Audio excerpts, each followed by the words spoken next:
Bapak saya dulu tuh sering ngajarin saya, diajak jalan-jalan pagi-pagi. Melihat orang ngopi, makan uduk itu bapak seneng. Kok enak jadi wong awam.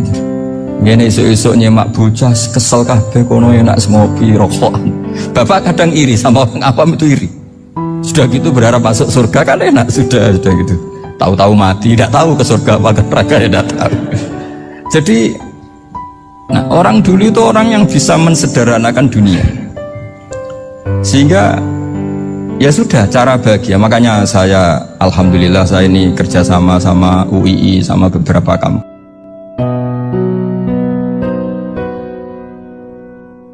Istighna, hakikatul istighna itu adalah al istighna anis syai' labihi.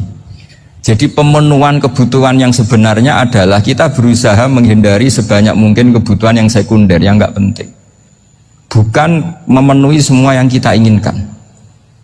Jadi misalnya begini ya, kalau kita lapar, itu keinginan kita itu makan enak apa asal makan? Tentu jawabannya asal makan yang sehat. Tapi kalau nuruti nafsu kita, makannya yang enak, teman makan ya enak, terus di warung yang favorit. Ini kan satu kebodohan. Kenapa untuk makan saja butuh definisi sekian banyak? Yang kita harus kecewa, warung favoritnya bisa sudah tutup, atau kita ke sana harus macet, ribet. Yang benar-benar arif dan bijaksana itu adalah al-istighna anisya. Sesuatu yang tidak mendesak itu jangan jadikan kebutuhan. Sehingga kalau kita puasa misalnya, semua makanan itu enak karena kita sangat lapar. Sehingga Abul Qasim Al-Junaidi ketika ditanya ma'idamu to'am, lauk makanan itu apa? Jawabannya lucu, alju, lapar. Kalau kamu lapar ya semuanya enak. Ini sudah mulai hilang. Kita bilang makan enak itu ya sate, ya gulai, ya pizza yang kita senang. Akhirnya apa? Untuk nikmati nikmatnya Allah itu kita jadi ribet. Apalagi yang orang-orang fasik harus ditemani perempuan yang tidak halal misalnya, atau harus ada ajudan, ribet. Nah pertanyaannya, orang yang ribet sama yang nggak ribet itu pinter mana? Pinter yang nggak ribet. Nah ini kearifan-kearifan yang mulai hilang.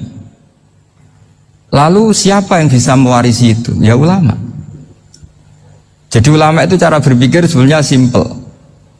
Makanya mereka sering kalau tahajud itu, di antara makalah Sayyidina Ali paling terkenal dan yang menjadikan beliau punya derajat yang luar biasa itu adalah kafani izzan antakuna li robban wa kafani fakhron an akuna laka abdan. Ya Allah, saya ini sudah begitu mulia, begitu terhormat dan sangat-sangat terhormat karena yang menjadi Tuhan itu Engkau. Jadi rumus pertama itu karena menjadi Tuhan itu Engkau. Hanya Tuhan yang abadi, Tuhan yang pertama, hanya Tuhan yang al-awwal. Coba ya Allah, kalau saya ini punya Tuhan Fir'aun, punya Tuhan mati jadi tontonan lagi, itu kerennya di mana coba? Andai kan kita punya Tuhan Fir'aun, atau punya Tuhan yang asal-usulnya manusia, apapun hebatnya manusia itu, kita punya Tuhan manusia itu. Tuhan yang lapar, yang kalau nggak makan mungkin pingsan, mungkin bisa kena COVID, nanti Tuhannya diisolasi. Kayak apa?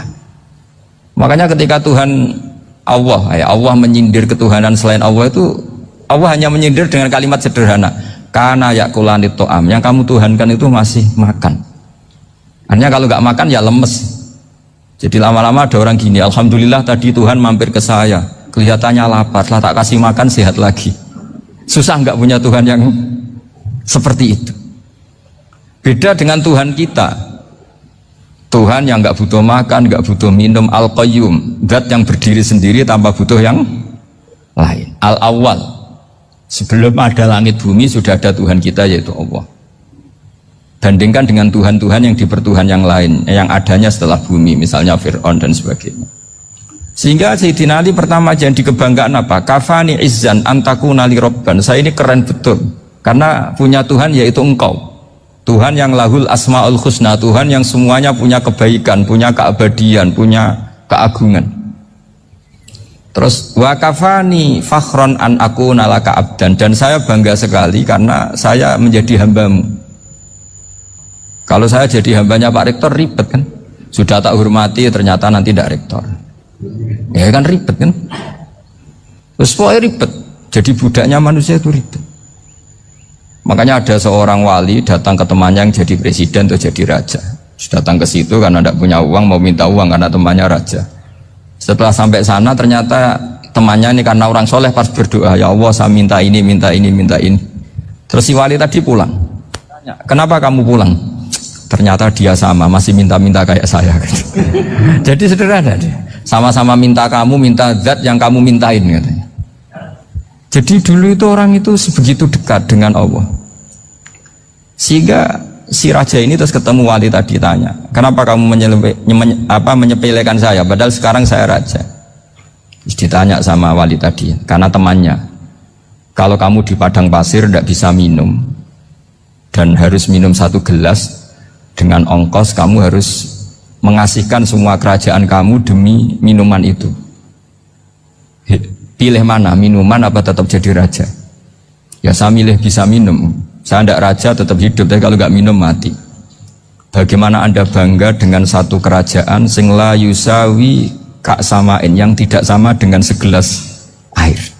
Jadi artinya terus mereka melihat jadi raja itu ya biasa, jadi presiden biasa, jadi rektor biasa. Karena mereka biasa berlogika, hakikatul izzah itu ya taqarrub ila Allah, yang benar-benar terhormat itu ya dekat dengan Allah. Begitu seterusnya mereka bikin paradok-paradok yang aneh, tapi itu menjadi pelajaran. Bapak saya Ki Nur Salim itu senang baca anekdot Nasiruddin Koja. Itu kalau bikin orang-orang aneh, itu dia datang ke satu pesta, pakai baju lusuh, pakai sarung lusuh atau celana lusuh, sama Sohibul Bait yang punya acara dibiarin. Setelah dibiarin dia pulang pakai jas, pakai dasi, pokoknya keren. Dihormatin, pakai alpat, pokoknya dihormatin, silakan. Pas dia disuruh minum, minumannya itu disokkan saja ke sakunya. Jas, kamu harus minum yang banyak, karena kamu yang dihormati, bukan saya. Terus makanannya semuanya diletakkan di saku, ada yang apa, ayo kamu makan yang banyak. Alpatnya juga gitu, dikasih sate apa, ayo kamu makan yang banyak. Mereka tidak melihat saya, melihat kamu. Akhirnya orang satu pesta itu istighfar semua, berarti kita ini salah. Terus dia pidato, kenapa kamu ngomong gitu? Tadi saya datang, orangnya sama. Gara-gara beda pakaian, penghormatannya beda. Berarti yang berhak dapat makanan ini jasa ya, bukan saya. Betapa naifnya kita sebagai orang. Ternyata kita masih hormat sesuatu yang seperti itu, yang atribut lah. Jadi orang-orang sufi itu orang yang bisa menertawakan dunia. Akhirnya ya, pertama dia dianggap orang gila, masa jas dikasih makan, dikasih minum. Tapi secara fikih dia benar, haram dia makan. Karena pas dia datang dibiarin, setelah pakai jas dikasih makan. Berarti hakikat yang dapat rezeki siapa? Jasnya apa orangnya? Jasnya apa orangnya? Jasnya. Jadi itu orang-orang sufi, kearifan orang-orang dulu itu bisa ngelola hal-hal yang keseharian menjadi luar biasa. Ada seorang wali melihat istrinya makan 1 piring, anaknya makan 1 piring. Ditanya, kalian kenyang? Wah kenyang sekali. Melihat anaknya minum kopi 1 cingkir, senang. Kalian senang sekali. Wah kalau senang dengan hal-hal yang murah bisa, ngapain harus senang dengan hal-hal yang mewah? Bodoh sekali saya. Sehingga terus mereka bisa qanaah. Qanaah itu ya hidup itu simpel, sederhana. Jadi tentu saya tidak akan ngomong yang muluk-muluk, selain itu tidak bidang saya juga apa ya. Kita ini butuh obat di kondisi Covid seperti ini, butuh kesederhanaan, butuh apa ya, istighna tadi. Kita harus istighna billah an ghairillah. Jadi sudah cukup bahwa Allah ini segalanya. Sehingga tadi saya dengarin himnenya Unisula, yang paling saya kagum adalah dimulai dengan kalimat-kalimat thayyib. Di antara tugas suci Nabi Ibrahim dan semua Nabi adalah wa ja'alaha kalimatam baqiyatan fi aqibi. Nabi Ibrahim itu Nabi yang diberi gelar Allah. Dia adalah Nabi yang menjadikan kalimat tauhid itu kalimat yang abadi. Fi aqibi, di anak turunnya, di semua generasinya, baik anak turun karena gen maupun karena pembinaan, karena pendidikan. Ini penting sekali saya utarakan karena apa? Satu kehidupan itu sebenarnya digerakkan oleh kata-kata, oleh muto kalau oleh bahasa modern. Sehingga banyak ulama mengatakan al-ibarat qutun li'ailatil mustami'in, bahwa redaksi atau moto atau pegangan hidup itu penggerak kehidupan. Sehingga sebetulnya manusia itu digerakkan oleh kalimah-kalimah itu, oleh moto-moto itu, oleh prinsip-prinsip hidup itu. Misalnya orang Palestina itu tiap hari ke pasar gitu. Mereka ke laut gitu. Ditanya, kenapa tidak takut tembak Israel? Jawabannya lucu. Kena tembak ya mati, nggak makan ya mati, nggak kerja ya mati. Ya sudah, sama-sama mati ya mendingan aktivitas normal. Tapi saya tidak menyarankan itu untuk melawan COVID. Ini cerita saja. Kamu jangan provokator itu. Karena ini wilayah sensitif. Jadi banyak orang yang poligami. Kalau ditanya alasannya gitu, istri satu ya cerewet, dua ya cerewet, mendingan 4. Ya banyak ya gitu. Tapi ada yang kebalikan, istri satu cerewet saja hampir jantungan, apalagi 4, tinggal matinya kan gitu. Itu semua yang menggerakkan itu kalimat. Kalimat itu satu pegangan. Banyak orang loh yang nggak ingin jadi rektor tuh banyak loh Pak Bejo. Jangan kira semua dosen ingin jadi rektor. Melihat rektor sibuk rapat, mempertahankan reputasi Unisula, terus sering pegang kepala. Ngapain repot-repot? Jadi tukang sapu aja dapat gaji, ngopi, rokokan, selesai. Bodoh amat jadi rektor, mikir orang banyak. Banyak loh orang yang nggak ingin jadi presiden tuh banyak. Karena ngopi nyaman, gak ada yang ganggu. Mau tidur sampai jam 9 siang juga gak ada yang ganggu. Sehingga mereka melihat pegawai negeri itu gak keren, orang kok diatur jam, disiplin. Itu memang cara Allah membagi rahmat. Mau kamu apakan coba? Cara syukurnya dia seperti itu. Bapak saya dulu tuh sering ngajarin saya, diajak jalan-jalan pagi-pagi. Melihat orang ngopi, makan uduk itu bapak seneng. Kok enak jadi wong awam. Ngene esuk-esuk nyemak bocah kesel kabeh kono enak ngopi rokokan. Bapak kadang iri sama orang awam itu iri. Sudah gitu berharap masuk surga kan enak sudah gitu. Tahu-tahu mati, tidak tahu ke surga apa ke neraka ya tidak tahu. Jadi nah orang dulu itu orang yang bisa mensederhanakan dunia. Sehingga ya sudah cara bahagia. Makanya saya alhamdulillah saya ini kerjasama sama UII sama beberapa kampus. Memang amdan itu sengaja. Kampus itu ya punya sistem yang nggak bisa mewakili sistem kiai. Kiai juga punya sistem yang nggak terwakili oleh kampus, juga sebaliknya saling melengkapi. Saya sering ketemu rektor UI, rektor kampus-kampus Islam. Mereka cerita, Gus pendidikan pondok harusnya dimodernkan gini-gini. Saya bilang, kalau pondok modern kayak kampus itu nanti saya ketemu Allah nggak bisa jawab. Kenapa Gus? Saya beri contoh gini. Kalau misalnya perempuan perawan lah atau apa saja namanya perempuan mau tanya tentang menstruasi atau haid, kalau semuanya sistem kampus dia harus kuliah dulu, registrasi dulu, kuliah dulu, bayar dulu, dan dapat jawabannya nunggu mata kuliah pas itu. Bandingkan kalau sistem pondok, saya tuh sering ke pasar sama anak saya dicegat sama ibu-ibu, Gus anak saya ngalami gini-gini, keluar darah terus menerus, nggak 6 hari tapi 1 bulan penuh. Itu hukumnya apa Gus? Nanti saya mau sowan ke jenengan. Nggak usah sowan, di sini aja. Ya sudah, sebelum mengeluarkan darah yang rutin seperti itu biasanya haidnya berapa hari? 6 hari, ya sudah ikut yang 6 hari, yang lainnya istighatsah. Ngoten tok Gus, ya udah ya. Begitu terus di masalah udhiyah apa? Ya coba kalau semuanya pakai sistem kampus, daftar dulu, bayar dulu. Jadi ini nggak ada jawabannya, nunggu mata kuliah itu baru dapat jawaban. Itu biasa nggak sholat bertahun-tahun karena belum ada jawaban tentang itu.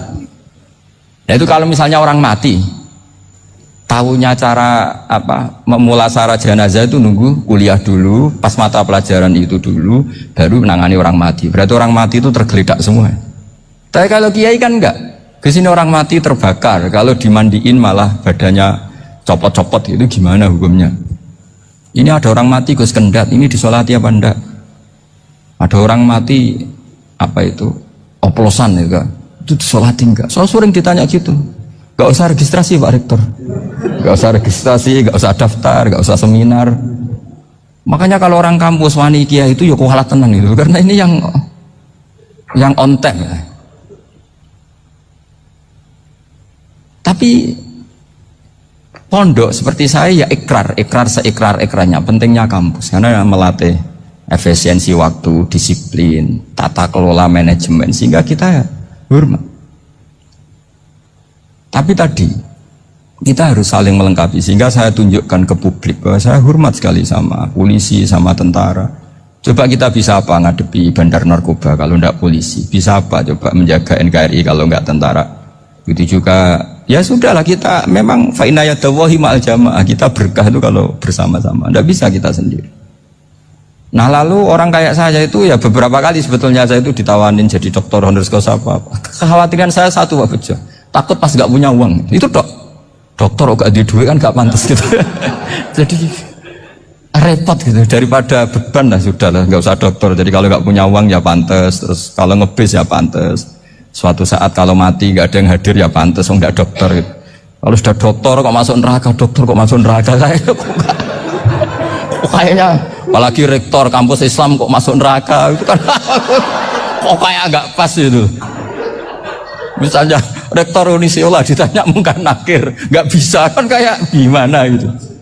Makanya harus sering ngaji saya supaya nggak malu di depan Mungkar Nakir. Masa rektor ditanya Mungkar Nakir nggak bisa. Harus berani bentak, ini saya rektor loh Pak Mungkar Nakir. Masa kalau wali-wali dulu berani. Masyhur di cerita wali-wali ditanya marabbuka manabuka, saya ini guru tauhid. Kok kamu tanya marabbuka manabuka, yang ngotok. Kok kamu tidak pernah ngaji, enak aja tanya. Jadi wali-wali itu ya rileks ngadepi kan. Saya yakin rileks wali di Bang Parik baru, saya yakin itu. Karena wali itu lebih dekat Allah. Sehingga orang dulu itu saya ulang lagi ya, ada satu kearifan namanya hidup itu apa? Hidup itu adalah cari sebanyak mungkin supaya hidup itu tidak tergantung pada banyak hal. Sehingga misalnya cara berpikir orang-orang modern itu sebenarnya banyak orang-orang ilmuwannya nggak ngagumi Amerika. Bukan karena angkuh ndak. Untuk mempertahankan kebesaran negara sebesar itu, kebutuhan listriknya besar, kebutuhan tentaranya besar, kebutuhan apa? Sementara negara kayak Venezuela atau Swiss kebutuhannya ada banyak. Pertanyaannya, yang tergantung dengan banyak hal sama yang tidak tergantung banyak hal, itu pinter mana? Kalau dibalik pertanyaannya gitu, negara-negara maju itu tidak keren kalau dibalik pertanyaannya. Orang yang untuk mempertahankan eksistensinya banyak, butuh banyak hal, dengan yang tidak butuh banyak hal, itu pinter mana? Orang yang bahagianya nunggu jadi dokter, nunggu jadi kiai besar, kiai viral, dengan orang yang bahagia cukup dengan ngopi, itu pinter mana?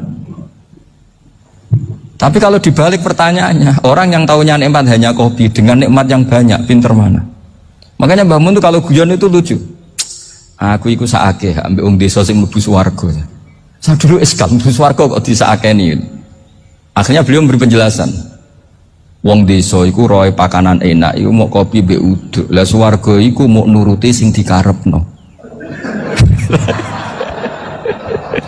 Akhirnya semua mangan wis ngopi, nguduk, ngopi ora roh pakanan liyane ku ora roh. Nasi mandi yo ora roh, pizza yo ora roh apa-apa.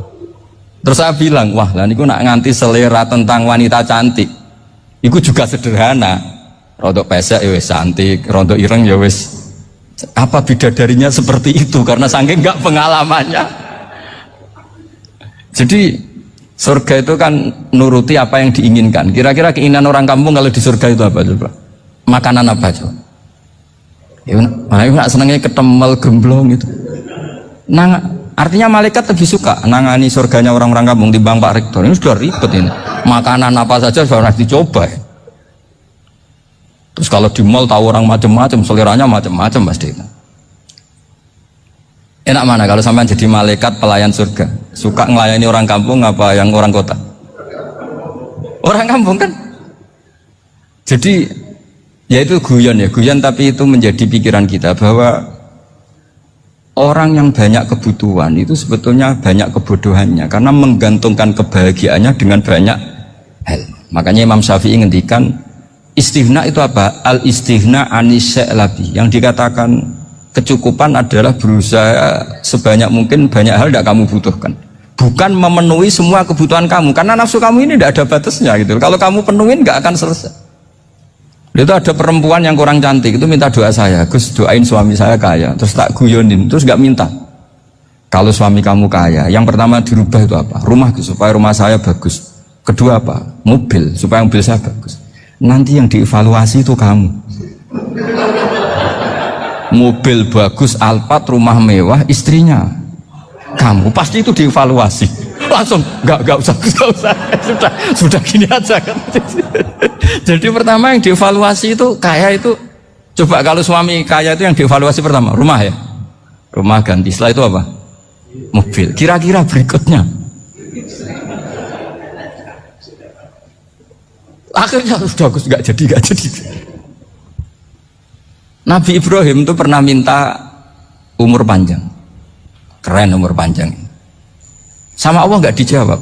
Datang orang tua itu mertamu ke Nabi Ibrahim, terus disuguhi dikasih kurma. Apa itu? Kok kurma apa? Anggur yang sudah matang sekali, sudah dimakan. Setelah dimakan meler keluar lagi, dimakan lagi meler lagi. Terus Nabi Ibrahim masuk lagi ke kamar. Ya Allah, doanya tak cancel. Nanti kalau saya tua kayak itu. Jadi Allah itu gak jawab langsung tapi ngirimkan itu. Akhirnya ya Allah gak jadi. Nanti takut itu. Saya pernah ngalami jadi kiai tadi, ada ibu-ibu ya gak pati cantik lah. Suaminya tuh miskin sekali. Minta doa saya supaya kaya. Bareng tak kasih pertimbangan itu, udah gak usah, gak jadi. Jadi itu kearifan. Tapi kearifan ini harus kita tanamkan. Saya nggak bisa membayangkan Indonesia yang besar ini, andai kan tidak ada konak nerimo ing pantum. Coba sekarang ada COVID. Andai kan Indonesia itu kayak Perancis. Saya beberapa kali punya tamu orang yang hidup lama di Perancis, bahkan dapat istri orang Perancis. Itu dulu nggak begitu mencintai Indonesia. Tapi setelah di Perancis 2 tahun, wah Indonesia hebat. Di Perancis itu kata dia kalau cerita, semua kebutuhan masyarakat itu dibebankan ke negara. Apa saja minta negara, apa saja nyoal negara.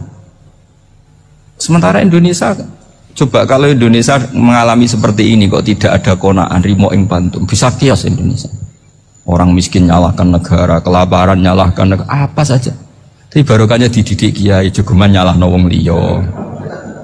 Urip pun romo ing pandum, diame. Sampai gak ngerti kalau Covid. Banyak tuh orang-orang kampung itu, orang lugu-lugu itu. Mbah niki saking Covid, ya salam ning Covid, muga-muga umure panjang. Dikira Covid itu nama orang yang ahli sosial itu. Mbah niki dana saking Covid. Matur nuwun sampekno salamku, muga-muga umur panjang. Bingung kan yang nganterin ini. Ini gimana yang mau menjelaskan? Memang nggak paham. Ribet kan. Tapi saya pastikan bahwa dengan keadaan seperti ini kita bahagia, kita stabil, itu jelas barokahnya kalimah tadi, moto tadi atau pegangan hidup tadi. Makanya disebut al-ibarat qutun li'ailatil mustami'in, bahwa redaksi atau kata-kata atau pegangan atau filosofi hidup, apalah namanya itu adalah penyemangat. Karena kata-kata ini memang luar biasa. Ketika sahabat perang demi kebenaran, zaman itu ya pasti benar karena yang dibela Nabi. Dulu itu kan enak zaman Nabi, yang dibela mesti benarnya, musuhnya mesti salahnya. Sehingga dulu itu memang harus tegas. Kalau sekarang mau tegas gimana? Yang kamu bela tidak mesti benar, musuhnya tidak mesti salah. Ribet kan kalau misalnya saya tukaran sama Pak Rektor, kamu mau bela mana kan bingung. Saya tidak mesti bener, saya tidak Nabi. Pak Rektor apalagi nggak mesti bener lagi kan? Ribet kan? Jadi kalau kita mau perang sekarang itu mau pede gimana? Enggak. Makanya banyak ulama sekarang tuh mau tegas tuh nggak berani karena ya banyak hal yang abu-abu lah wilayahnya. Misalnya pilihan presiden atau pilihan bupati, pilihan menteri. Kamu mati-matian bela itu, yang kamu bela tidak mesti bener, musuh kamu tidak mesti salah. Misalnya pilihan bupati, wah ini kabupaten ini baik kalau bupatinya ini, yang satu bilang ini, terus tim suksesnya kamu tanya, kamu yakin? Ya tidak juga. Lah kenapa semangat? Kan saya botohnya, paling alasannya ya itu aja, bukan yang lain. Beda dengan zaman Nabi, Nabinya mesti benar, Abu Jahalnya mesti salah, kan enak aturan mainnya jelas. Singkat cerita dalam perang itu banyak sahabat yang ngalami luka, ngalami apa gitu. Kemudian curhat ke Nabi, ya Nabi gara-gara derekkan jenengan, ngikuti jenengan saya harus ngalami seperti ini. Ngiranya orang itu diapresiasi sama Allah keluarnya, ternyata sama Allah gak diapresiasi. Malah diturunkan ayat intakunu ta'lamuna fa innahum ya'lamuna kama ta'lamun wa tarjuna minallah malah yarjun. Kalau kamu sakit karena perang, orang-orang kafir itu ya sakit, itu saja berani padahal demi kekafiran. Wa tarjuna minallah ma la yarjun, padahal kamu punya nilai lebih, yaitu berharap kepada Allah yang mereka tidak punya. Saya jadi kiai itu ya kadang mangkel, karena yang benci ya benci, yang seneng itu ngel-ngel loh kayak Pak Bejo. Jadi semuanya ribet. Nah iya, yang benci ya ganggu, yang seneng ya ganggu, tambah nemen. Seribet. Tapi kalau sudah ingat bandar narkoba, mereka berhadapan dengan polisi, kadang ditembak karena kesalahannya terlalu fatal. Antar persaingan mereka juga bisa tembak-tembakan karena merebut pasar narkoba. Itu saja mereka berani. Kok kita yang jadi kiai kadang dicium tangannya, dihormati, gak berani, hanya takut apa ya, musibah-musibah kecil lah, atau problem-problem kecil. Nah iya, kalau kita bandingannya gitu. Kalau kamu mau tahajud kedinginan, itu masih nanti dihisap Allah itu gitu. Maling ayam itu keluar malam-malam, hanya dapat ayam. Itu gak takut dingin. Ya gak takut digebuki masa. Kamu mau tahajud saja takut dingin. Makanya nanti hisapnya orang soleh itu nanti dijajarkan orang dolim. Terus diperbandingkan. Wah itu habis kamu kalau itu. Jadi misalnya Unisola mau rapat, tapi ini malam, kalau malam dingin nanti sama masuk angin. Anak-anak pang di perapatan aja berani kamu. Kalau sudah perbandingannya gitu tuh ribet kita nanti. Makanya itu kalimat itu moto atau filosofi hidup. Sehingga diulang lagi nasihat itu. Iyam saskum korhun fakodu masal koma korhum mislu.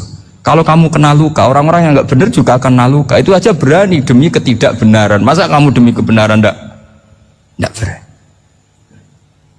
Akhirnya orang itu, ya itu kalimat, itu heroik. Makanya kita ini penting ya, makanya tadi himne Unisula dimulai kalimah thayyibah. Karena kalimah ini yang menjaga kita, kalimah ini. Misalnya tentang Tuhan. Kenapa orang Islam imannya kokoh seperti ini, termasuk yang sudah hidup di Amerika, di Australia, di mana-mana. Itu ya barokahnya ajaran atau barokahnya kalimah. Saya sebut kalimah saya pakai bahasa santri. Karena la ilaha illallah itu dalam tradisi santri disebut kalimatu haqqin alaiha nahya wa alaiha namut wa alaiha nub'ats. Ada yang riwayat wa biha nub'ats insyaallah taala minal aminin. Kenapa mereka di mana-mana meskipun sekolah di Amerika, di Australia, bahkan di Uni Soviet tetap mukmin? Itu barokahnya ajaran yang benar. Allah itu siapa? Tuhan. Tuhan itu sifat dasarnya apa? Awal. Dia harus wujud awal sebelum makhluk yang lain. Sehingga ketika ada negara yang maju, yang tertib, manajemennya tertib, masyarakatnya makmur, tapi punya Tuhan yang tidak seperti itu, tidak awal, itu sudah gak nyaman. Karena ndaklah keren Tuhan saya, karena Tuhan saya itu al-awwal, zat yang pertama. Tuhan saya keren lah, zat yang gak mati, Tuhan yang gak mati, yang gak pernah mengalami kematian. Sehingga tontonan atau yang dilihat kenikmatan-kenikmatan yang lain ini tidak mengubah dia pendirian tentang Tuhan, karena mantapnya satu kalimat tadi bahwa Tuhan itu ya harus satu, harus awal, harus tidak mati, tidak rusak, tidak mengalami apa-apa yang membahayakan. Sehingga ketika ditawarin Tuhan yang lain meskipun menjanjikan secara finansial atau kemakmuran, mereka gak tertarik. Itu coba, itu barokahnya makmur apa barokahnya ajaran? Barokahnya ajaran. Sering negara Islam itu kalah makmur dengan mereka, tapi barokahnya ajaran ini tetap apa? Tetap Islam. Makanya Nabi Ibrahim, Nabi yang sukses bikin waja'alaha kalimatam baqiyatan fi akibi. Sehingga kita ini bukti sama orang tua misalnya, itu ya karena ajaran. Suwargamu itu karek wong tuamu. Nak wong tuamu ridho, Allah ridho. Nak ora ridho, Allah ora ridho. Ridho wa fi ridhol walidain wa sakhatu wa sukhtu wa fi sakhatil. Sehingga ketika ada orang tua yang agak brengsek gitu, anak-anak tetap hormat. Punya orang tua yang miskin, yang sudah miskin, tukang tombok nomor, banyak kan di kampung gitu, ya tetap hormat. Coba kalau dari awal kita ngajari orang tua kamu hormati ya, kalau baik, kalau tidak usah, bisa geger Indonesia. Tapi barokahnya ajaran-ajaran itu Indonesia tertib karena ada ajaran. Nah ini di sini pesantren dan Unisula semua harus berkontribusi membuat ajaran yang benar itu adalah ciri utama Islam. Sehingga Islam ini dimulai dengan ajaran kalimatu haqqin alaiha nahya wa alaiha namut. Sehingga kita tenang seperti ini. Saya ini termasuk kiai yang tenang. Meskipun kata orang banyak saya ini kiai besar, tapi termasuk kiai yang paling tenang. Termasuk yang paling tenang. Karena saya ini pakai mazhab orang-orang hebat. Saya berkali-kali cerita, orang kayak Imam Syafi'i itu orang yang luar biasa. Saya berkali-kali cerita. Orang yang tadi nyium tangan kamu ya Imam Syafi'i, di belakang tuh ngerasani kamu, menghujat kamu. Jawabannya enak saja. Berarti saya alhamdulillah orang yang wibawa. Buktinya di depan saya nggak berani. Jadi enteng saja. Diceritain sebagian kampung, sebagian separuh dari warga kamu itu nggak suka kamu. Ya bagus lah nggak suka saya, nggak akan utang duit saya. Di mana-mana orang utang tuh karena teman dekat. Kalau nggak seneng pasti minimal nggak utang, nggak pinjam mobil, nggak pinjam apa. Berkah mana yang seneng sama yang gede? Jadi dianggap enteng saja. Semua yang dialamin dianggap enteng saja. Misalnya punya istri pemarah, ya baguslah marahin suami. Kalau marahin tonggo malah ribet. Jadi kau harus terima kasih kalau dimarahin istri. Baguslah marahin saya mah, kalau marahin tonggo ribet. Jadi enteng saja. Tapi kita sekarang tuh karena nafsu ya, sehingga menghadapi hidup ini ribet. Ulama dulu kalau mau mati itu senangnya bukan main. Sudah lama saya ini ingin gak maksiat. Kayaknya gak maksiat paling efektif itu mati. Ya tidak apa-apa Gusti, kalau sebaiknya mati ya mati aja. Enteng saja. Jadi melihat kematian itu akhir dari segala keburukan atau potensi keburukan. Apapun baik kita sekarang, suatu saat mungkin kita gak baik. Yang bisa menghentikan ketidakbaikan atau potensi ketidakbaikan itu apa coba? Mati kan? Berarti mati itu mengerikan apa menyenangkan? Mesti kamu tidak berani menjawab. Meskipun secara ilmu kamu berani, tapi secara rasa agak berani kan? Saya ulang lagi ya. Yang bisa menghentikan keburukan atau potensi keburukan itu apa coba? Apa? Kematian. Berarti kematian itu menyenangkan atau menyusahkan? Apapun kamu tidak berani jawab karena kamu agak-agak duniawi itu kelihatannya. Tapi secara ilmu, kamu tahu kan kalau mati itu tidak buruk-buruk banget. Karena apa? Itu akhir dari segala keburukan. Sehingga Nabi ngajarkan kalimat itu begitu luar biasa.